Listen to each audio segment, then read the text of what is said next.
గాలే నీవనుకో, గాలే నీది అనుకో, అది శాశ్వతంగా ఉన్నదే నీవని తెలుస్తుంది. ఇంద్రియాలు ఉన్నాయి, అవి ఎక్కడి నుంచో రాలేదు, ఎక్కడికి పోలేదు. అప్పుడు నీకు అర్థమవుతుంది నేను ఎక్కడి నుంచి రావడం లేదని, ఎక్కడికి పోవడం లేదని. ఇప్పుడు మెమొరీ ఉందా, అది ఉండని, అది ఎగ్జిస్టెన్స్తో యోగులందరూ ఆచరించి చూశారు. అప్పుడు లలిత చదువుతూ ఉంటారు, వాళ్ళ బిహేవియర్ వెంటనే కోడని ద్వేషిస్తూ ఉంటారు. అది స్పిరిచువాలిటీకి అగెనిస్ట్. లలిత చదివితే అది గుర్తుండిపోవడం, నువ్వు భక్తి సాధించడం కాదు. పక్కన మనిషిని బతకనివ్వకుండా వాళ్ళని హింస పెడతాం, ఎవరిని యాక్సెప్ట్ చేయకపోవడం అనేది చాలా తప్పు. లలిత చదివితే అసలు అందరూ సమానం తెలుసుకోవాలి. కానీ నీకు కోపం ఈర్ష్యాద్వేషాలు వస్తున్నాయంటే నీకేం తెలియదు అని అర్థం.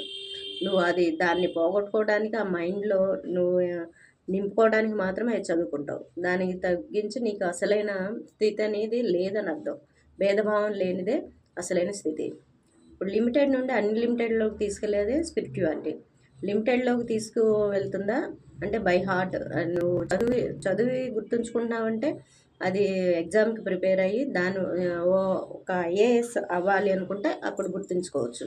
మిగతా బట్టి పెట్టి నువ్వు గొప్పలు చెప్పుకోవడానికి మాత్రమే చదువుతున్నావని అర్థం. అది మెమొరీ అనేది ఒక బరువు. బీ మైండ్లెస్ అంటే మైండ్ ఎప్పుడు తేలికగా ఉండాలి. నువ్వు దేన్ని బలవంతంగా గుర్తుపెట్టుకొని బలవంతంగా చేయాల్సిన అవసరం లేదు. ఇక్కడ నీ సహజ స్థితిలోంచి అందరినీ సహజంగా ప్రేమించగలగాలి. ఎవరిపై కోపద్వేషాలు లేకుండా ఉంచాలి మైండ్ని. అదే అసలైన స్థితి. ఇప్పుడు చిన్నప్పుడు నీకు అటువంటి స్థితే ఉంది, అది తెలియదు నీకు.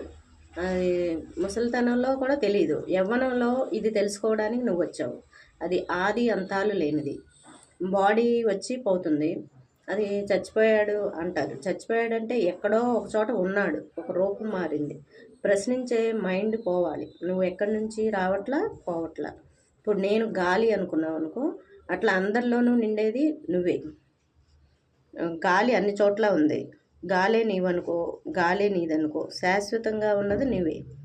సూర్యుడు, భూమి, గాలి, నీరు అన్నీ ఉన్నాయి. అది ఆది అంతాలు లేని నిరంతర కలయిక. ఇప్పుడు సృష్టించింది ఎవరు లేరు, అది సృష్టించింది అప్పారు అనుకుంటే ఆడు ఇప్పుడు లేడు, చచ్చిపోయాడు అనుకోవచ్చు. అంటే ఇది ఎప్పటికీ ఉంటుంది. గాలి ఎంత నువ్వు ఉంటుందో ఎప్పటికీ, నువ్వు కూడా అలా ఎప్పటికీ ఉంటావు. ప్రకృతిలో ఎటెంటివ్ ఉంది కానీ ప్రపంచంలో కోరుకుంటారు, ఇది రుగ్మత. ప్రకృతిలో కేవలం ఉంటుంది ఎటెంటివ్, ప్రపంచంలో గుర్తింపు ఉంటుంది.